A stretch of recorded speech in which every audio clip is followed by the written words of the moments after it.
की मोदी सरकार वक्फ अधिनियम में बड़े संशोधन करने जा रही है। कैबिनेट की बैठक में वक्फ अधिनियम में 40 संशोधन के प्रस्ताव की मंजूरी भी दे दी है। अब इसी सत्र में संसद में संशोधन विधेयक लाने पर विचार किया जा रहा है। बताया जा रहा है कि विधेयक पारित होने के बाद वक्फ बोर्ड की अनियंत्रित शक्तियां कम हो जाएगी। इस सूचना के बाद कई लोग विरोध में उतर आए। असदुद्दीन ओवैसी ने मोदी सरकार पर बड़ा आरोप लगाया है। ओवैसी ने कहा कि मोदी सरकार वक्फ बोर्ड की प्रॉपर्टी को छीनना चाहती है। अब आपको बताते हैं वो फैक्ट जो काफी चर्चाओं में है। रिपोर्ट के अनुसार दुनिया में किसी भी देश पे वक्फ बोर्ड के पास इतनी शक्तियां नहीं है। यहाँ तक कि सऊदी या ओमान में भी ऐसा कानून नहीं है। एक बार जब कोई जमीन वक्फ के पास चली जाती है तो उसे पलट नहीं सकते। भारत में वक्फ संपत्ति दुनिया में सबसे ज्यादा है। यहाँ तक कि केंद्र सरकार, राज्य सरकार या अदालतें भी इससे हस्तक्षेप नहीं कर सकती है। वक्फ बोर्ड पर नियंत्रण रखने वालों के अलावा अन्य लोग भी इस कानून के खिलाफ है।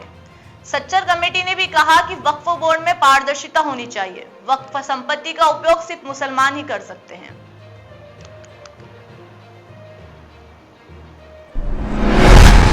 कि जब पार्लियामेंट सेशन में है तो सेंट्रल गवर्नमेंट जो है पार्लियामेंट्री सुप्रीमेसी और प्रिविलेजेस के खिलाफ ये काम करते हुए मीडिया को इन्फॉर्म कर रही है और पार्लियामेंट को इन्फॉर्म नहीं कर रही है। पार्लियामेंट जब चल रहा है तो सरकार का काम है कि इमीडिएटली आप पार्लियामेंट को इन्फॉर्म करते, बजाय इसके कि आपने मीडिया को लीक किया। अब जो मीडिया ने रिपोर्ट किया उसकी बुनियाद पर मैं ये कह सकता हूं कि ये जो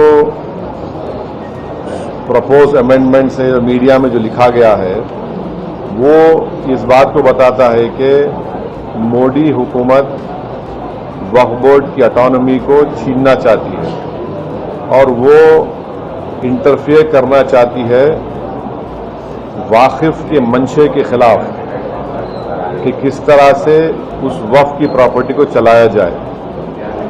और ये खुद फ्रीडम ऑफ रिलीजन के खिलाफ है, नंबर 1। दूसरी बात यह है कि बीजेपी शुरू से वक्फ बोर्ड्स और वक्फ की प्रॉपर्टीज के खिलाफ रही है और इनका एक हिंदुत्व का एजेंडा है, आरएसएस का एजेंडा है कि वो शुरू से वक्फ प्रॉपर्टीज को और वक्फ बोर्ड को खत्म करने की कोशिशें करती रही हैं।